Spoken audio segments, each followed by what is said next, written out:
ቅዱስ ዮሐንስ ወንጌላዊ በአጭር በአንድ ደቂቃ ስለሱ ልንገራችሁ። ሲበሉ ያጎረሰን እጅ ማወቅ ስለሚገባ ማለት ነው።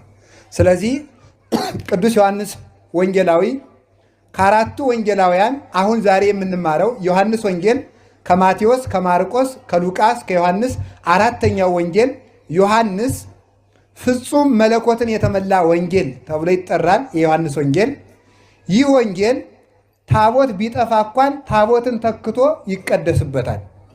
ፍጹም የከበረ ወንጌል ነው። የዮሐንስ ወንጌል የጌታችን የኢየሱስ ክርስቶስን ቀዳማዊ ልደቱን አበጥሮ አንጠርጥሮ የሚናገር ፍጹም ወንጌል ነው። ዮሐንስ ወንጌል የሚጸልየው ሰው ከዝሙት ይድናል።